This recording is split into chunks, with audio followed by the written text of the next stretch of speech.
the ancient Stoics possessed a remarkable secret weapon, a form of mental armor that rendered them immune to the chaos and emotional turmoil stirred up by difficult people.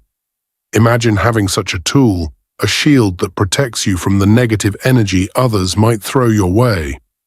This concept isn't just a relic of ancient history, it's a practical strategy that can transform your life today. Whether you're facing a challenging boss, a frustrating family member, or anyone else who seems to drain your energy, the wisdom of Stoicism offers a powerful solution. In this discussion, we'll explore how you can apply Stoic principles to not only survive adversity, but also thrive amidst it. This approach is about more than just coping. It's about building a life filled with peace, resilience, and profound personal freedom. If you've ever felt burdened by someone else's negativity or sought a more tranquil existence in our hectic world, you're in the right place. Together, we'll delve into the timeless wisdom of Stoicism to uncover the secrets to maintaining serenity regardless of what life throws at you. My only request is that you fully engage with this content. Don't skip any part. By being here, you are already set apart from the majority, an exception. Embrace this journey with full attention and act on the knowledge gained. Central to our discussion is the idea of drawing a line in the sand, deciding how much we allow external forces, particularly narcissism, to impact our inner peace and tranquility. Marcus Aurelius once said, "You have power over your mind, not outside events. Realize this, and you will find strength." This profound statement is especially relevant when dealing with narcissists. It reminds us that our true power lies not in trying to change them or their behavior, something often beyond our control, but in how we respond and relate to them. In interactions with narcissists, the only things we truly control are our reactions, emotions, and the mental space we allow them to occupy. It's a challenging endeavor, especially when emotions run high and the narcissist holds a significant role in our lives, whether as a family member, partner, or colleague. Seneca, another great Stoic philosopher, offers complementary wisdom. We suffer more often in imagination than in reality. The anxiety and distress we experience when dealing with narcissists are frequently amplified by our fears and expectations of what they might do or say next. By applying Seneca's insight, we can distinguish between the actual impact of their actions and the additional suffering we create in our minds. This perspective doesn't diminish the challenges posed by narcissists. Rather, it empowers us to reclaim our mental space by focusing on present reality instead of worst-case scenarios. To illustrate, imagine carrying a backpack daily, with each negative interaction, manipulation attempt, or hurtful comment from a narcissist adding a rock to this load. This burden becomes heavy, exhausting, and hinders your progress. Stoicism teaches us that while we can't prevent the narcissist from trying to add rocks, we can choose not to carry them. We can't change the narcissist, but we can change how we let their actions affect us. Minimizing their role in our lives begins with a conscious decision to shift our focus, redirecting our thoughts and energy towards uplifting things and people, as well as activities that bring us joy and peace. Establishing boundaries, both emotional and physical, is essential for protecting our well-being. This might involve limiting interactions with the narcissist, altering the nature of conversations to avoid giving them ammunition, or in some cases, severing ties altogether. However, it's important to recognize the emotional toll this process can take. Stoicism doesn't advocate for suppressing feelings. It encourages acknowledging them, understanding them, and making rational decisions about how to proceed. If you're dealing with a narcissistic parent or sibling, you're not just facing a problematic individual. You're also mourning the loss of a supportive, loving relationship you deserved. It's crucial to go through this process of mourning. Seeking therapy, finding solace in creative expression, and leaning on supportive friends or communities are vital steps. These actions aren't just about distancing oneself from negativity, but also about moving toward healing and growth. Embracing Stoicism involves focusing on our inner citadel, a concept referring to an inner sanctuary of peace and resilience. By minimizing the narcissist's role in our lives, we are not giving them the cold shoulder out of spite, but rather choosing to prioritize our mental health and emotional well-being. We are asserting that our peace of mind is paramount and will not be disturbed by anyone. Remember, it's okay to feel hurt, to grieve, and to seek help. What matters most is that you are taking steps toward a healthier, happier self, fortified with an inner citadel that no external chaos can breach. Narcissists often construct a facade of superiority, whether through charm, intelligence, success, or a mix of these traits. This facade is not just for show, it is a deeply ingrained part of their identity, shielding them from facing their vulnerabilities and insecurities. When we begin to see through this facade and question its validity, we're not acting out of malice, but engaging in a stoic practice of seeking truth, peeling away the layers of illusion to reveal the underlying reality. How do we achieve this? The first step is anchoring ourselves in the principle of Stoic indifference, distinguishing between what is within our control and what is not. Our goal is not to change the narcissist, an outcome beyond our control, but to change our perception of them, thereby reducing their power over our emotions. This approach does not mean ignoring or denying the challenges they pose, but rather responding in a way that preserves our inner peace. Practically, this means observing the narcissist's behavior without attaching unnecessary emotional weight. Recognize their actions for what they are, attempts to manipulate, control, or belittle. But do not internalize these actions. Maintaining emotional distance allows us to see the situation clearly and respond more effectively. This doesn't mean becoming cold or unfeeling. It means cultivating a calm detachment that enables us to act rather than react. Finally, practicing self-compassion is vital. Dealing with a narcissist is challenging and can be draining. Acknowledge your efforts to maintain well-being and appreciate the progress you make, no matter how small it may seem.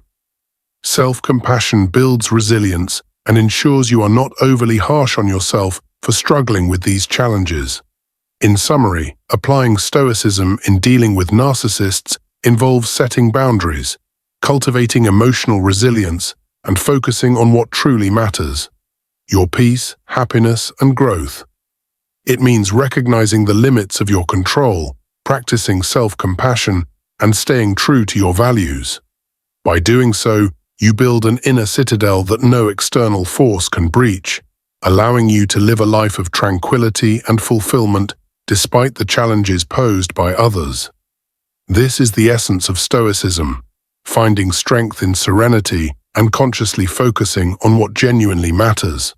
When you encounter a narcissist flaunting their exaggerated self-image, it can be tempting to directly confront them or attempt to tear down their facade. However, an alternative and more effective approach is to subtly question their narratives. This can be as simple as asking, "How did you come to that conclusion?" Or, "Can you tell me more about that?" These questions, posed with genuine curiosity and without judgment, can prompt both the narcissist and those around them to reflect on the authenticity of the claims being made.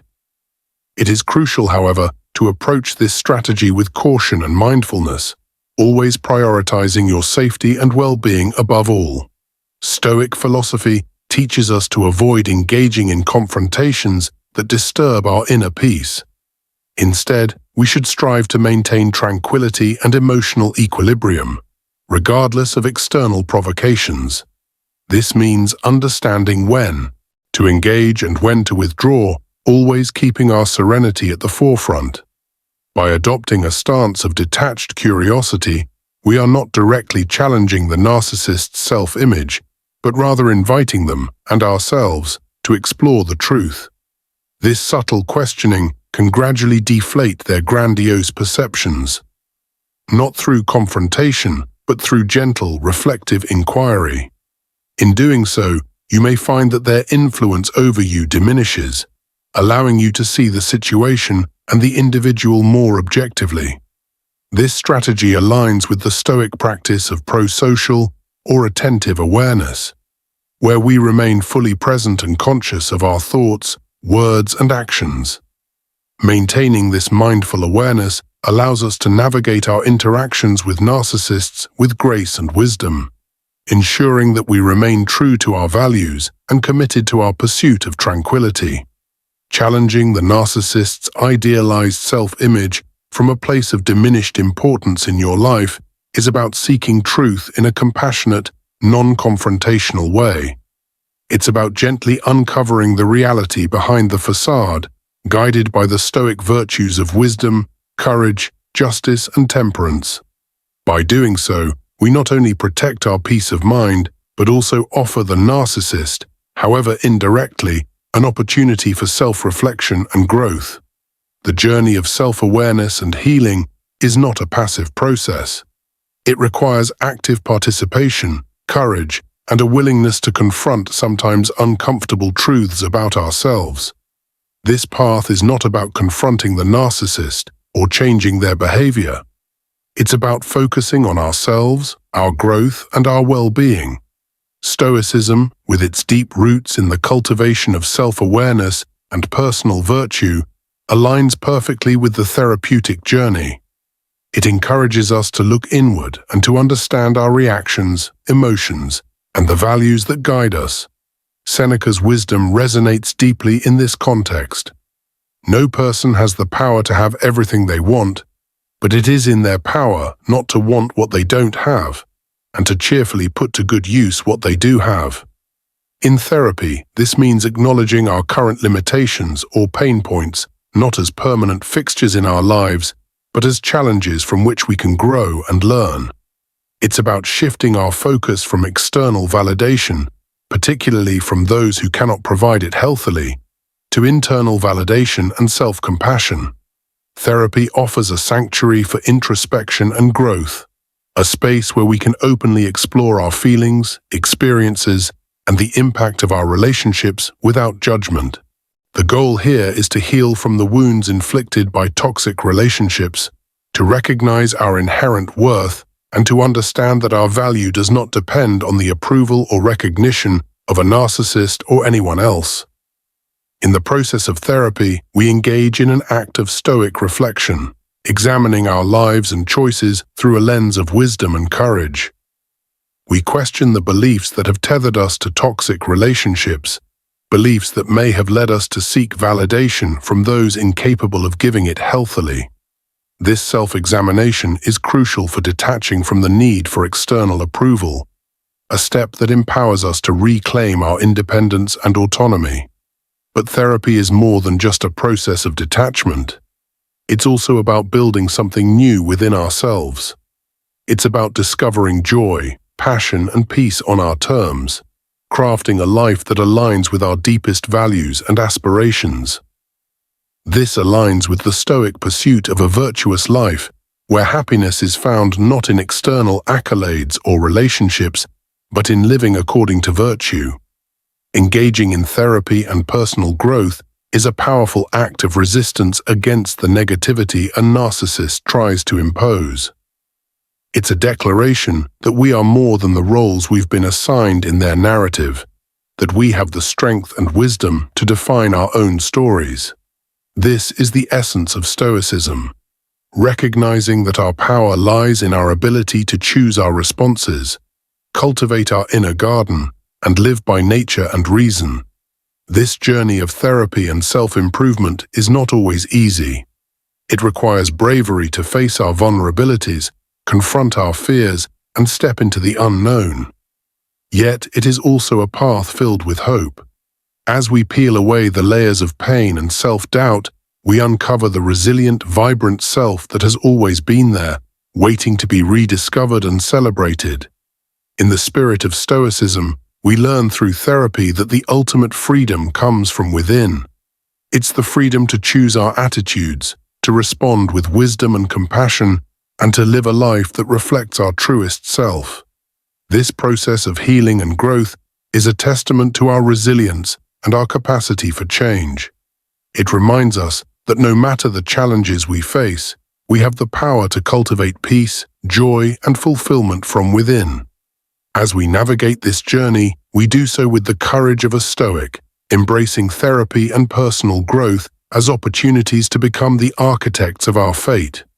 We commit to this path of self-awareness and virtue, knowing that each step we take is a step toward a more authentic, empowered, and peaceful life.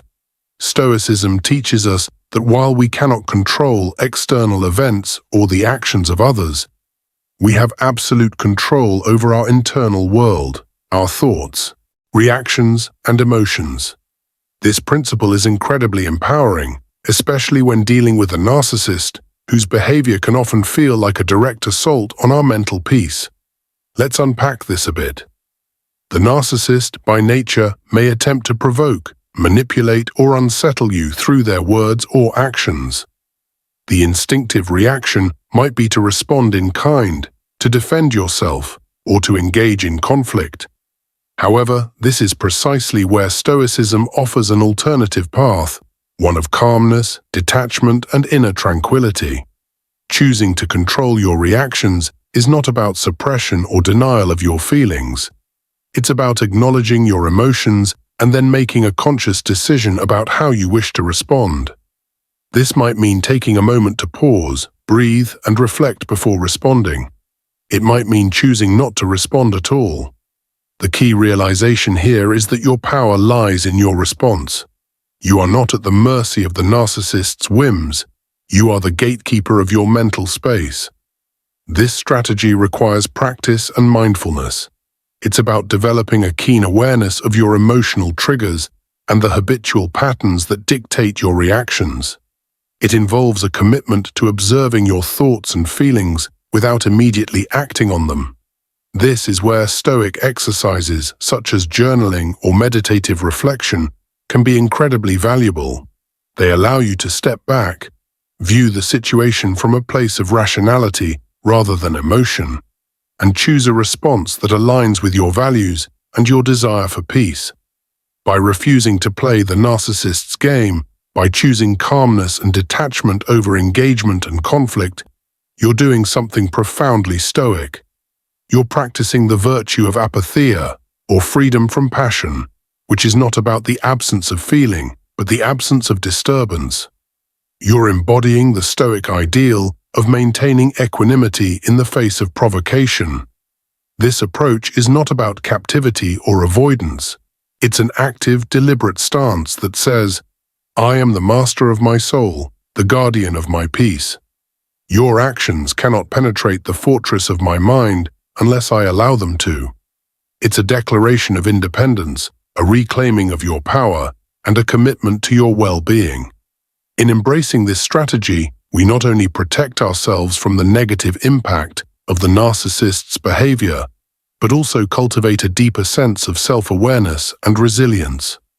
We learn to navigate the world with a sense of calm and assurance, knowing that our inner peace is unassailable. This is the ultimate freedom, the freedom to choose how we respond to the world around us, to live by our principles, and to maintain our tranquility no matter the challenges we face. As we conclude this exploration of Stoic wisdom and its application in dealing with challenging personalities, let's remind ourselves that we have the power to protect our mental space, control our reactions, and live with dignity, serenity, and strength.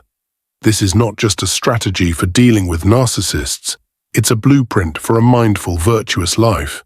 As we wrap up today's journey through the wisdom of Stoicism and its application in dealing with challenging personalities, remember this: your peace of mind is your sanctuary, a fortress that no external force can breach without your consent.